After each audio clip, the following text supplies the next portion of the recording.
Hi everyone, I hope you're well. I hope you're well. Listen, sometimes I think I'm struggle streaming. I don't know who coined that term, but I have heard it on the lead attorney's channel. Anyway, my channel is really about how do we take things that's happening, going on in the world, and learning from them. And learning from them. Experience is not always the best teacher. I might watch you put your hand on a hot pot on a stove. I don't need to go and experience that to understand that I shouldn't be doing that. So I want us to learn on this channel. I want us to look around at what's happening and learn on the channel. We are not here wishing anyone worse than the position that they're already in.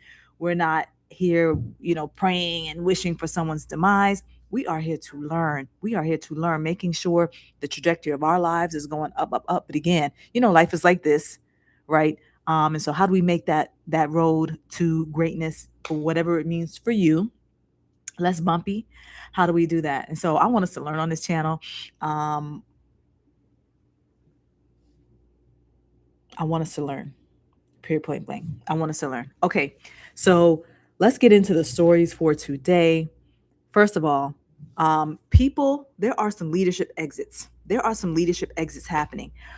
Taylor Green. Now, I don't want to talk about who she is and her political point of view and all that. Not about that. We're talking about leadership exits and what would make someone take a leadership exit of position that they may have been working their whole lives for. Okay. There are others, and she intimates that other congressmen, other people in the Senate are going to be resigning as well, intimating that, people are tired or whatever.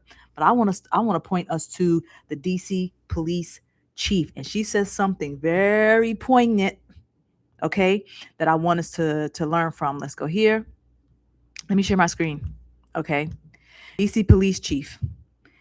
Chief Pamela Smith, okay, says she's stepping down. So why? Why is she stepping down? Chief Pamela Smith said she will step down from her position leading DC Police at the end of the month, telling reporters Monday, it's time.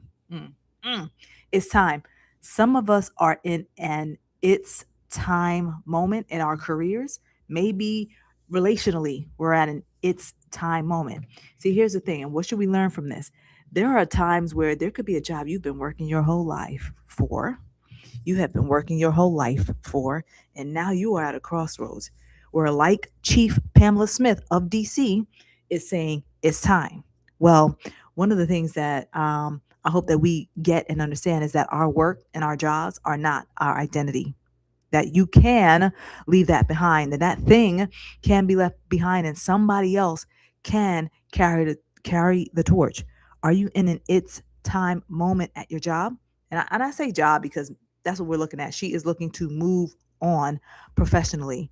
Are you at an it's time moment in your job? Now, one of the things, we are faith based over here. We are faith based, and so I want us to look at Ecclesiastes 3 specifically.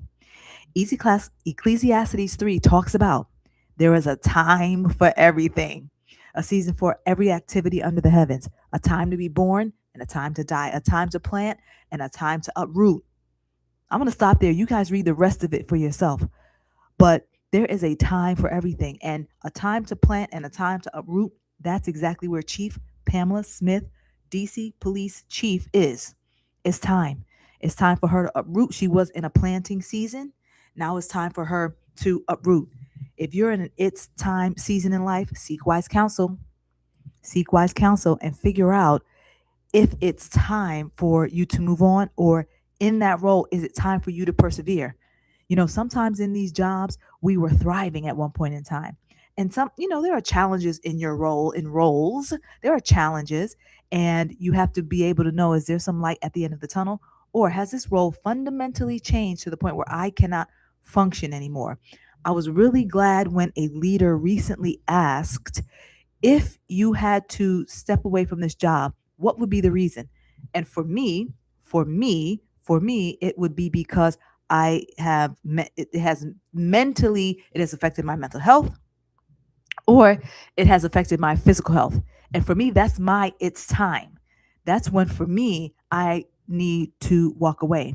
So, what should we learn from this? Again, my channel, I want us to be learning from what's happening, examining our own lives, making decisions so that we can move the trajectory of our lives up, up, up, and we can take steps forward in the name of progress.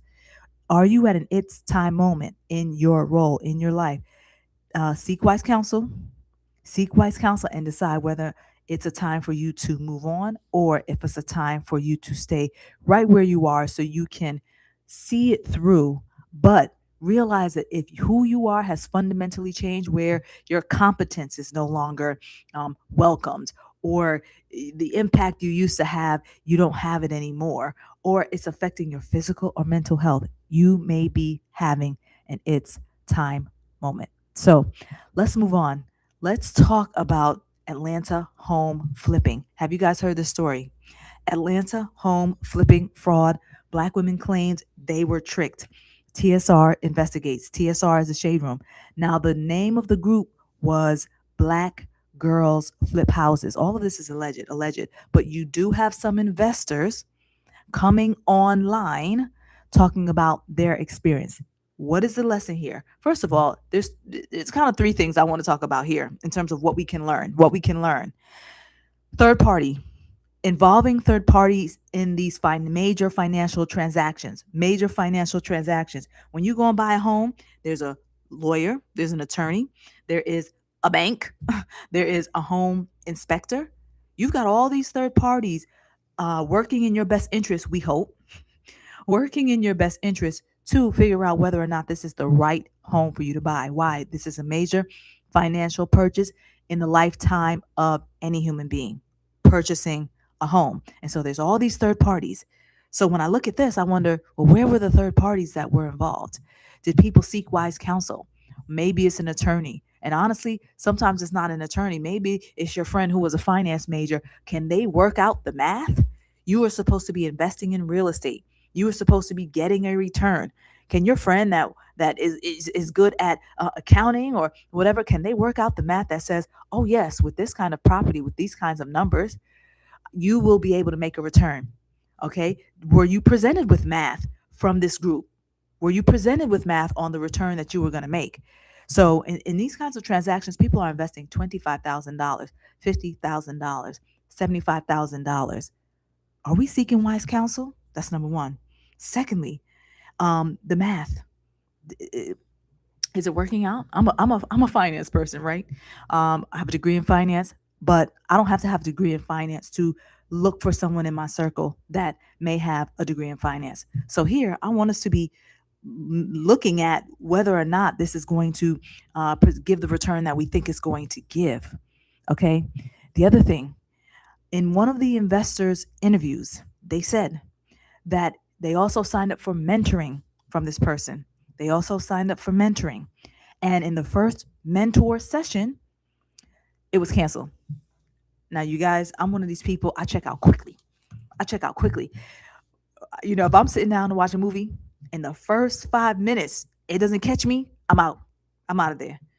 I'm out. I'm gone. Um, I went to North Carolina to get my hair done. And I don't live in North Carolina, but I went there to get my hair done.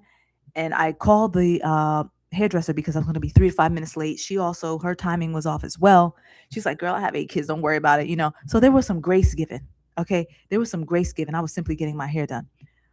But this getting your hair done is not the same as investing $25,000, $50,000. And you might be thinking, Marissa, okay, there should be some grace. There should be some grace for signing up for mentoring.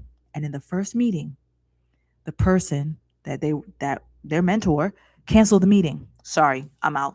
That's when my wheels would have started spinning, because that would have been a clue to me that this is about to go all the way wrong.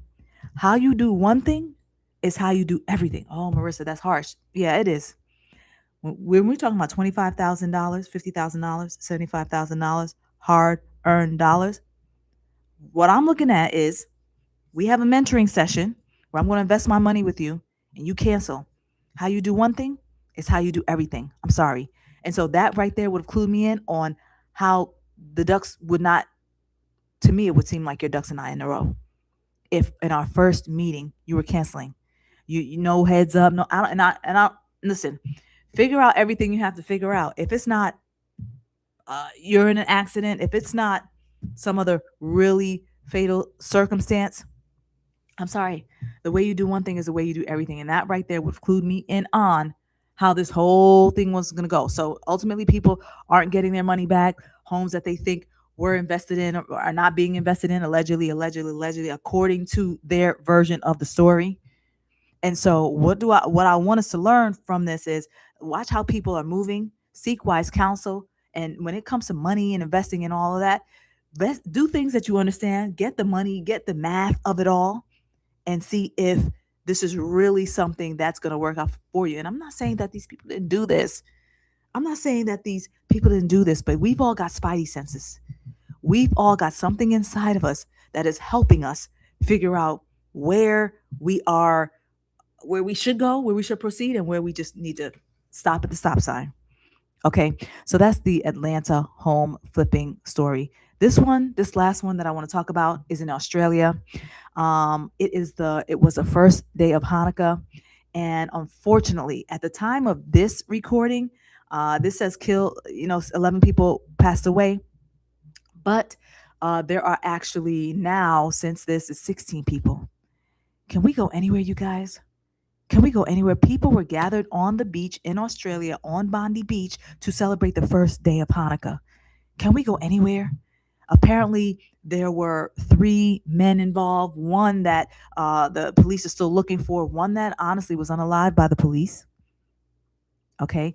And then a second that I think they may still even be looking for. But these families, now at a celebratory time, we're in the holiday season, now have to deal with this tragedy. These 11, 16 people, may they rest in peace. May their families be comforted in the days and weeks and months to come. Some of the stuff people never get over. Can we go anywhere? So, for those of us who want to continue to experience things and live life and all of that, please continue to do that. Please continue to make experience. But here's the thing: hug your loved ones. Hug your loved ones. If you are at odds with some loved one right now, I want to encourage you to find a resolution. Get there quickly, because tomorrow that you think is coming, sometimes we just don't get there. We just don't get there. So you guys hug your loved ones. Um, that's it. You guys take care. See ya. Bye.